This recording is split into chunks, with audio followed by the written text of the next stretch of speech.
Salut à toutes et à tous, mesdames, messieurs. C'est un grand plaisir justement de vous savoir nombreux de partout dans le monde en train de suivre cette émission. Alors, il faudrait les dire, urgence oblige. On va essayer comme ça d'en parler avec, à propos de cette situation qui dérange, qui justement, vous le savez bien, Monsieur Guy Matondo, justement, qui est cité par beaucoup de manifestations jusque-là, il faudrait dire, et beaucoup de personnel également de travail qui se plaint à propos de leur salaire. Nous, on n'a pas voulu laisser justement que cela soit suspendu ainsi. Voilà le pourquoi. Avec beaucoup justement d'enquêtes, on a voulu, pendant cette émission, on va recevoir quelqu'un avec nous qui va devoir nous amener ce qu'on appelle dans la lumière de ces problèmes dont le ministre justement de Finances, Guy Matondo, est victime aujourd'hui, vous le savez. Et c'est un grand plaisir parce que vous nous suivez de partout dans le monde. Et ici même, c'est pour nous une occasion de pouvoir éclairer l'opinion. Allez, déjà, je vais introduire mon invité, Monsieur Boni Kamunga, donc le président Boni Kinshasa Telema avec nous. Bonjour et bienvenue. Bonjour, monsieur le journaliste.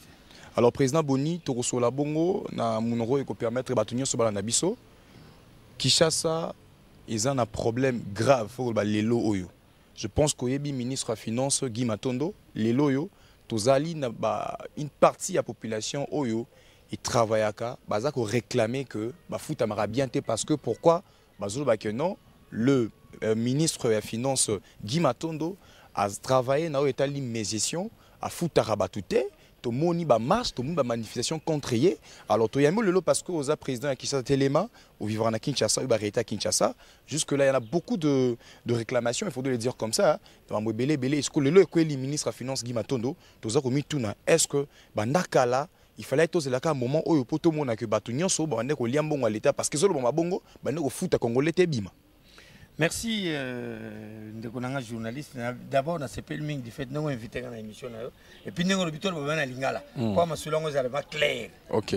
Tout quatre ma selon on peut le ici là. On va contredire. Bah quand na chaîne notre micro sur na bango. Au moni ezali pasi mingi na mawa. Pour ma mesure le Canada ta ville na biso ya Kinshasa. Cela veut dire quoi? Au moni gestion ya ville.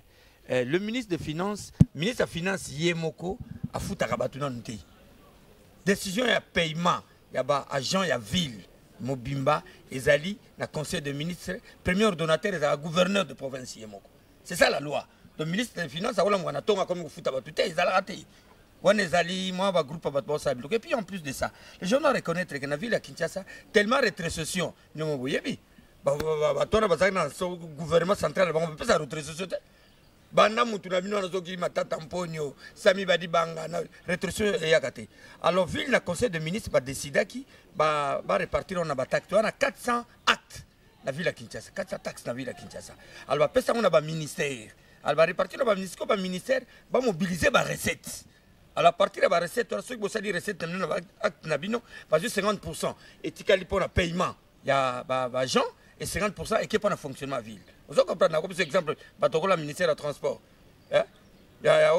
Dirigé par le ministre Godard. On se plaindre de pour l'année. Toujours. Voilà. Ok. Président Boni. Une partie la tension justement c'est de marquer dans niveau de la ville. Parce qu'il faut signaler que le ministre Guy Matondo, il est le ministre provincial de Finances. Alors, Mambotali Kinshasa, Mambotali Pena, Mbongo ya Kinshasa, il faut total là. Autre monde suko yo kenon Kinshasa a 400 taxes. Alors, dans 400 taxes, ils ont réparti dans différentes, je dirais, institutions Oyo. Ils ont fait de sorte que yende azan la signature ça la maram. So il lelo Oyo, il parti à Batu, bazo réclamer que Bafutamité et que le ministre de Finances provincial la ville à Kinshasa, Guy Matondo, Bato bazo réclamer que non atire le foot à Bangote. Est-ce que moni Batouane babimika dans le vide ba réclamer à Bongo? Dans le vide Bongo, te na biboy. Batouana ils sont dans leurs droits. Ils ont raison. Puisque ils sont à l'État, il faut foutre à Bango. Mais tellement que rétrocession et il y a qu'à la ville à Kinshasa. Le conseil de ministres va décider qui va répartir la taxe dans le ministère. Alors, ceux qui vont générer la recette, 50% va foutre à l'argent, 50% est contre le fonctionnement. La personne exemple, le ministre Bayamboudi là, où il y a l'énergie. Toi, on va bimiter. Pour nous, recette na bango ba yongo football na mon so qui na transport même les restes ba tu ba ko attaquer makasi na sengi bango ba attaquer ba ministre na bango ba ministre ba onde mtu aiba mbongo wana Ba ministre oyo va concerner ba ima mambongo wana. Et puis en plus pour votre information, toyebi bana ba sala makelele nyonso wana. Ezali moi groupe moko ya bato baza manipuler kana kati ya hôtel de ville de Kinshasa nde ba sala makamwa pour ko luka ko discréditer son excellence monsieur le ministre Matondo puisqu'il est candidat gouverneur na ba Congo. Ozo botola nga toujours ba question na nga on a retourné yo na ba argument na yo mais ça toujours bien toujours nga to éclairer ba to na biso. Président Boni Bolobi eza une partie, un petit groupe, il y a Batou, et puis Batango, Kolo Kabino baza déjà identifié. Alors, n'est-ce pas, on pourrait dire que c'est une preuve de jalousie, encore de mauvaise foi, parce que le ministre de Finances et la ville-province de Kinshasa a un gouverneur en Mboukanay. Oui, justement, avant de répondre à la question, il y a une opinion claire, que Tozara na 400 actes, 400, ezali 400 taxes dans la ville de Kinshasa. Suite, que nini eyaka susute lokola rétrocession eyaka te yango sikoyo na conseil de ministres avec le gouverneur sortant Kimbuta ba décida ki ba répartir ba taxe wana na ba ministère ba yokanaka boye que lokola rétrocession zoyate bozwa ka sikoyo bozwa ba taxe so bo koti ba recette bo koti misolo 50% et que na caisse ya fonctionnement ya ville 50% bozwi yango bo futi batu vous comprendre. Ça, je suis clair. Il y a un moment même ministère de l'énergie et pas Bayamboudi là. Des ordres de égalité, puisque va côté ça va acte, bon on a bango tikala, parce qu'on peut se bango bon on a bango. Donc on peut pas rétrocession et yakate. Les Camborobi yami balé, carrément c'est de la jalousie. C'est de la jalousie bien montée dans groupe bateau bazan hôtel de ville.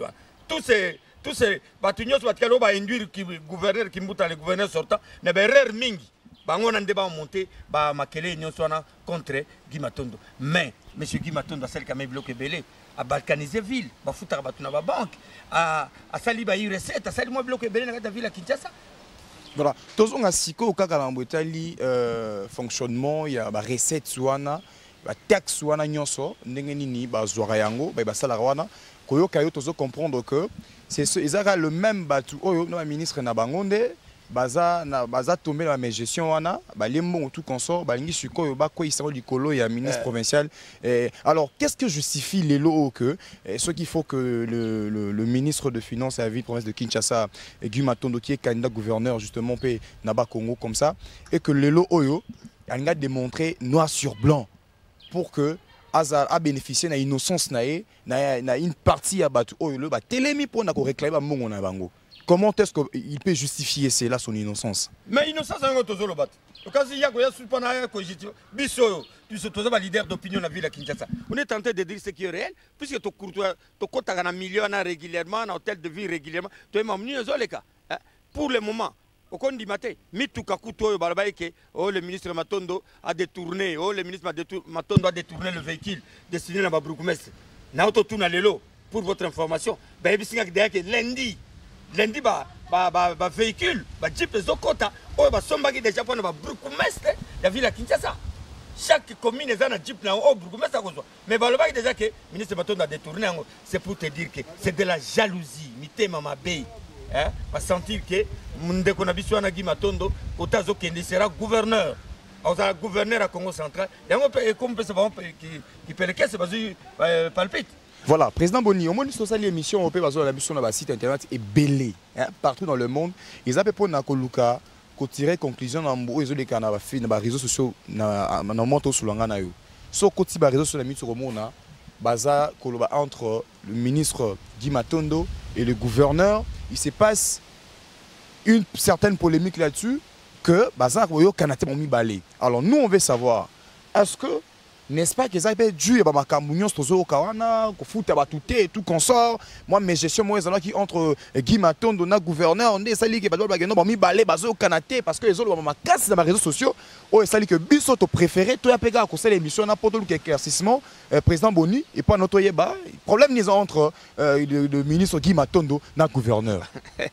Oui d'abord sexinga la sexy trop plus que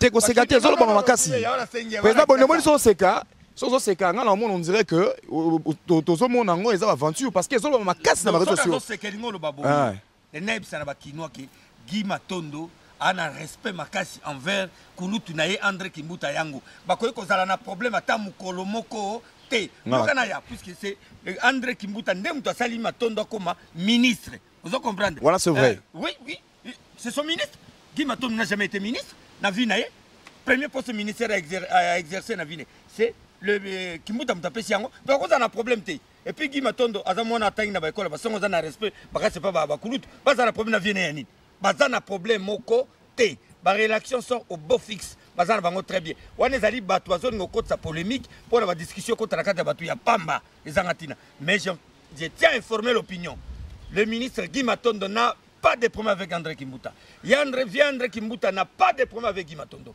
wana eza ba polémique ya pamba ngoko sa na carte ya bato ezangatina mo et là monsieur le bon ma casse na réseaux sociaux que Guy Matondo le rôle a fouti batouté c'est sûr qu'il y a au sala nous préparer déjà candidature na gouverneur pour na botali ba gouverneur yango ba mbongo na yo canaliser pour ba ndenge ni na okende ko s'en sortir na élection gouverneur kuna na Congo central est-ce que on a peu que non bazo réclamer directement Guy Matondo le ministre des finances ya ville à Kinshasa du coup candidat gouverneur na Congo central aux monter que non ba coïncidence mo na quatre wana donc c'est une manière de clair tu sais pourquoi je pose cette question parce que il y a un groupe de gens je l'ai dit c'est baza identifié to linga benato fungwa de manière que on doit comprendre biso ou éclairer Batou.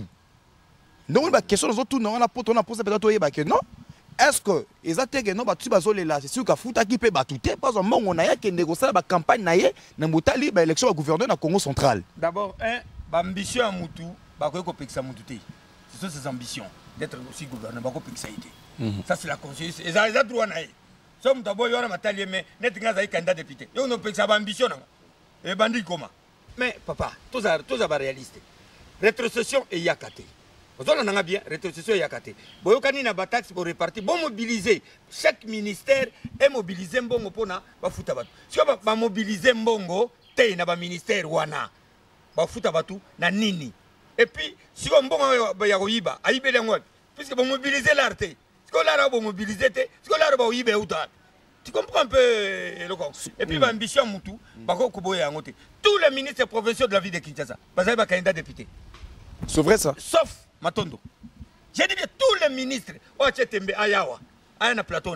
Mais quand le ministre on a peut toujours avec moi sangopé na moi c'est que non il paraît que bazo réclamer que Matondo pe ça là qui moi ma côté wana yozo ba baza ba candidat c'est que bon bazo ba mbongo ba no ça va campagne. Mais on a vu que tout na bango. Bon baza ba candidat ba on peut ba yibi. Donc n'importe bien tous les ministres y compris le gouverneur de la ville de Kinshasa. Bango tout ba candidat député national et provincial sauf le ministre Matondo. Et pour choisir ambitionnaire comme gouverneur. Oui, le mal. Donc, on peut pas y baki. On peut pas que le ministre nous soit gouvernement. On peut y bon pour faire la campagne. Donc, tu vas réclamer wana, tu vas tinda bango quelque part. Justement, au commis. Mais c'est le jeunesse au commis ce qu'on a point. On comprend que c'est Kirimo Boye va utiliser bango. Sur ces hôtels de ville de Kinshasa. Tu y es bien go. Tu y es Kirwana. Tu vas dénoncer bango prochainement. Tu vas na combo. Totunaki batu ya ministère énergie babi atariere mon côté.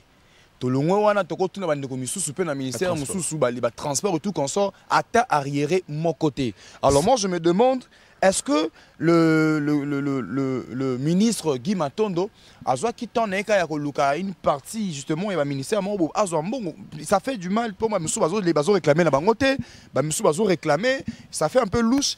Naza monsieur Godier balangana et naza sous-gestionnaire de crédit na ministère provincial ya fonction publique emploi énergie mécanisme à paye ya administratif et ça les maka au niveau ya division urbaine ya budget ngana okolo bele beaucoup plus pour na ba membre cabinet parce que naza affecté kuna paye za ka préparer na cabinet ministre provincial ya budget ba transmettre ngo na cabinet ministre provincial ya finance et c'est à partir de là où on programme ba paiement bato wakolo ba ministre ya finance azo futate po yende mutu asimba kambongo ba procédure mususu wana bato etali ba honte yazo zelanda mona mbongo ayibika ke mutu ofutaka ngai eza finance voilà pourquoi bazo s'en prendre na ministre ya finance mais mbongo bafutaka bato ya hôtel de ville bajan ya ba cabinet euta wapi euta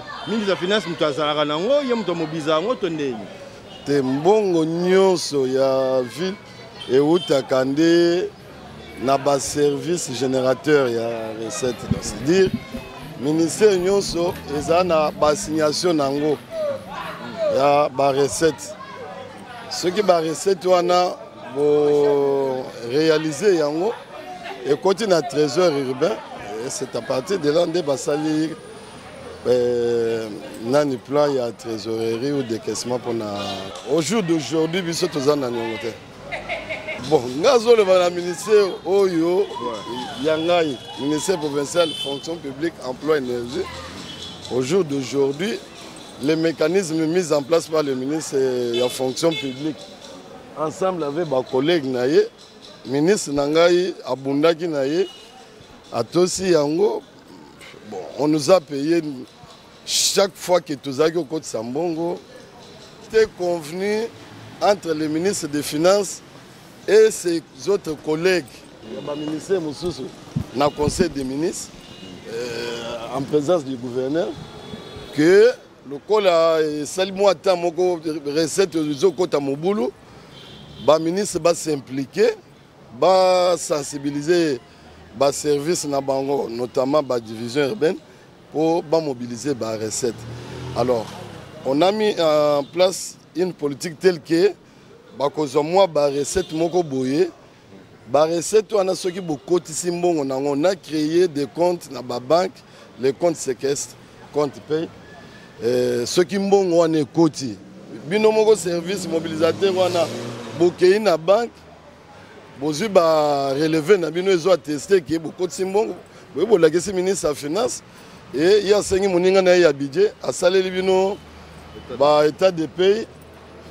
Conformément à ce lui libère. Et c'est comme ça que nous on l'a fait.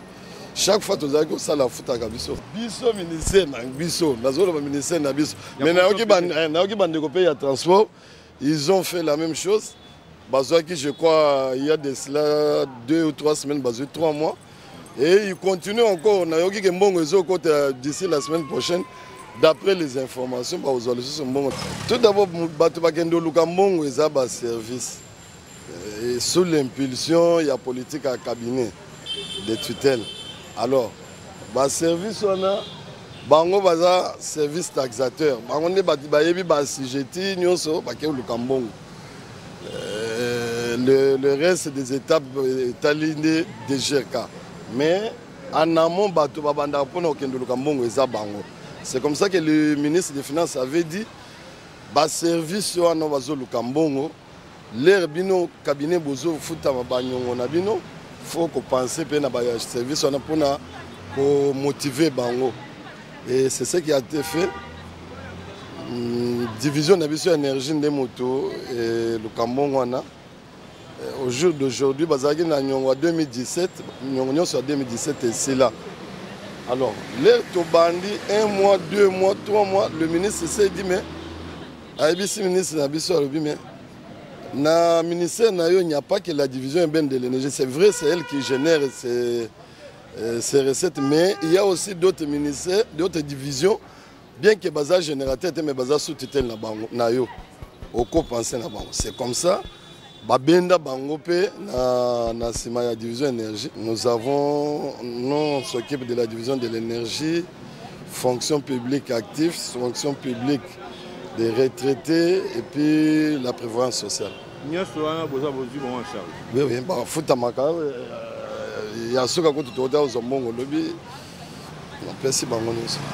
je demande à service, je sais que c'est difficile, mais alors, président Bolino Lingato avançait, toujours pour nous éclairer l'opinion, parce que ça se dit vraiment beaucoup dans les réseaux sociaux. Il y a même toujours occasion parce que partout dans le monde, Balanabiso, ceux qui sont ministres et morts, ils donc, Aïbake, Aza victime vraiment d'attaque ébélée jusque-là. Oui, ce que je suis en train de dire, non, Aza victime d'attaque ébélée jusque-là. Alors, il là très bien, surtout aux Moko, c'est justifié, mais puisque le président Boni, yo ebi penda Kishasa bien ozu penda temps ba Kishasa to mona ngo le kaka to linga penda to keno susu na point mort très important. Bon ça va. Zoara c'est appelé seulement le. OK na ministère énergie. Bazana riérité. Donc bango ba mobilisaki na ba taxe ba pesa bango la rekotaki. Magui ezalaki te. Donc la rekoti bazwi 50% et que na on a fonctionnement ville 50% ba fouti bato. OK na ministère du transport même. Ba ministère oyo ba culture, art, tourisme, da ba mobiliser rien. Si on va payer ba onani. On comprend de ce que le Congo que ba taxe qui réparti, il fallait pas mobiliser. Tant ba ningo ba mobiliser. Bazwi mbona ba pas rétrocession ya gâté. On comprend. De un seul problème, donc, surtout que raisonner, il y a d'autres ministères qui bah, mobilisent à rater. Ce qui fait de sorte que ceux qui tomber dans bah, insuffisance, directement, bah, renvoyer Torwa n'est pas ministre Guy Matondo. C'est ça le problème. Justement, on renvoie pas Guy Matondo. Il y a un problème de mobilisation. Il faut pas attaquer ba ministre na bango. Donc confusion za wana. Ba bazo battre sikoyo ba nani faut pas que le attaquer, bazo beta mamako Guy Matondo. Alors ce qui fait que l'autre comme il découvre que na ba preuve de, je dirais, de mauvaise foi, de jalousie, monsieur se battre manasser marambouana. Mais exactement c'est ça. Alors faut éclairer opinion parce que ba tebele ba bien ngote. Exactement c'est ça, mité mama bende komisiko. Toloba qui décision na oyo ya ba acte wana. Tout 400 ba taxe wana réparti na ba ministère. C'est au niveau du conseil de ministres. Décision prise dans le conseil de ministres, puisque à mon avis, nini rétrocession, et je vais te on dengue, nini, to forcer si quoi, ba taxe wana ba tout ba mobiliser ba recette, alors 50%, pour foutre ba 50%, pour ça la boue, et y a un fonctionnement. Mais si on a pas ba taxe, vous mobiliser te, ou bien vous mobiliser mais ba ministre na bango, vous ben na balaro wana. Il y a un problème serait au niveau de ministre Nabango. Nani, Jean Oyo, Bazob Manablo, Badlanda, ministre Nabango, tous nos ministres vont clairement. Bon, on a vu ce Zali, Wapi, M. Guy Matondo n'a rien à voir dans cette affaire. Donc, à on a expliqué, Badwala Nabiso, et ça, le président Boni, Ngaï, Yaza ministre et Skanga la Salaka. Alors, te mobiliser ou te mobiliser pas, s'il y a un problème, on doit directement voir notre autorité de tutelle. Mais c'est fait que les gens sont dans des confusions.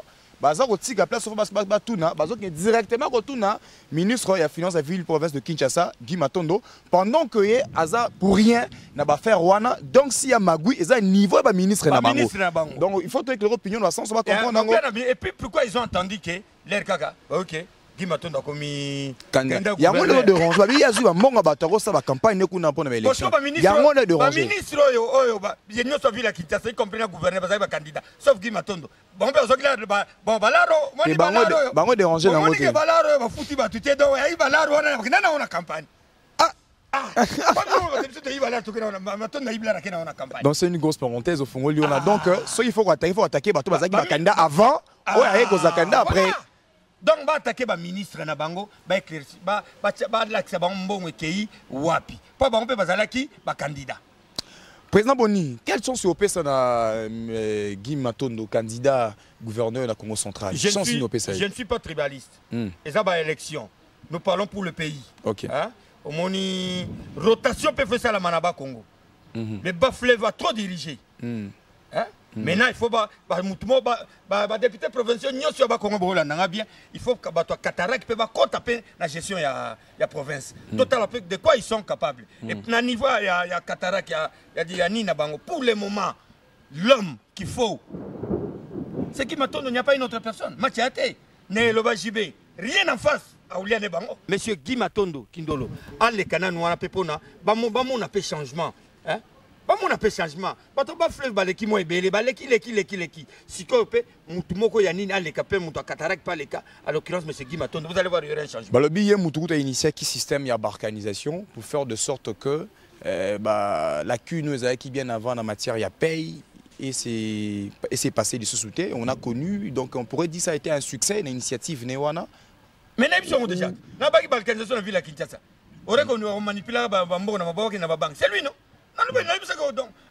Déjà avant même au cours de télévision d'ailleurs d'organisation différentes justement preuves naïe réalisation naïe voilà oui recette naïe bien go na créant Guy Matondo proximité na association banini ba syndicat de vendeurs banini proximité ko solo na bango l'air nyosu comment ko ba seko tout ça c'est lui approche naïe que va se koboya pour la vignette était comme boya c'est un manager hein un grand manager voilà pourquoi je veux que ça comme ça c'est un grand manager ba Congo ko so relance moko ya makazette ba doit souffrir ba mwanda wana pétrole,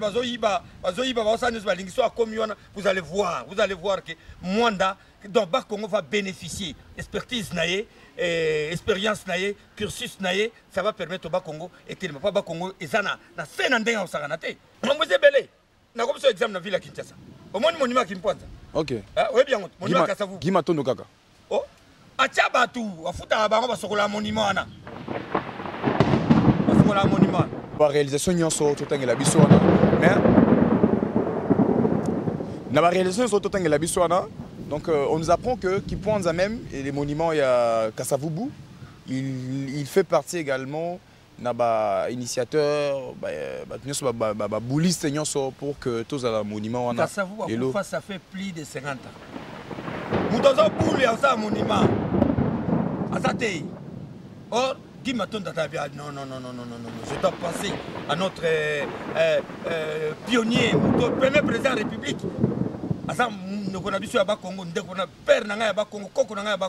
On doit faire quelque chose. Il y a une initiative comme Kimbutaki gouverneur. Allez, donc il aligné Bakongo, collé quand même bateau oh yazane quinois. Non, Asa quinois, il est ici, mais ça a mingi pena Bakongo. Prévenez qu'on a fait cet exemple. Ils ont passé, ils ont député, ils ont ministre. Et c'est pas Kanisata, honoré Kassavou. Mais quelqu'un comme ça a pensé au Kanissa, Moutouana, premier président de la République, à Sali Monument dans la ville de Kinshasa, sous initiative Naye, à Kenda Corée, plus de 4 fois. Pour le monument. Donc, quand quelqu'un dit n'importe quoi, papa, premier combien Président Boni, Toro Suter, donc aussi ça, c'était comme ça, il fallait qu'il soit éclairé l'opinion quand même, parce que ça s'est dit comme ça s'est passé comme ça, c'est très chaud. Mais avec toi, tu penses que tu as eu moins d'éclaircissement là-dessus, mais ça sera avec beaucoup de plaisir aussi.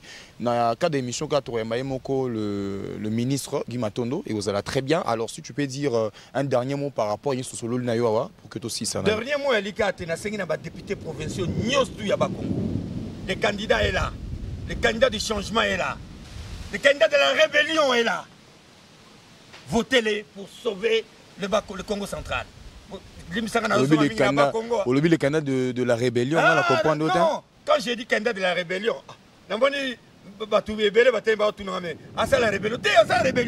cela veut dire, yo sauf un téléphone, oh, excellence, monsieur le gouverneur, dans l'initiative ministre provincial, bonjour, et c'est lui. Le téléphone terminé il est là, l'objectif, il y a changer le Congo central. C'est ça l'objectif. Il y a que pétrole, il y a Mwanda. Et ça, il y a Mwanda, il ne faut pas bénéficier. Oh, il faut boy. Donc, à la vision, président Félix Azana, on peut changer. En tout cas, merci beaucoup, président Boni. C'était un grand plaisir. Il y aura une bonne émission Nabiso. C'est moi qui te remercie. En plus, il y a tous les détracteurs au hôtel de ville. Donc, comprendre que le ministre Guy Matondo n'a aucun problème avec le gouverneur. De comprendre qu'il y a justement un groupe de personnes qui sont manipulées, qui sont identifiées déjà Bango. On a compris que la réalisation est moins belée à ministre Guy Matondo. C'est pendant cette émission qu'on a appris beaucoup de choses, mesdames, messieurs. On s'est dit jusque-là, merci. À nous revoir très prochainement. D'ici là, portez-vous bien et bonne suite de programme. Merci beaucoup.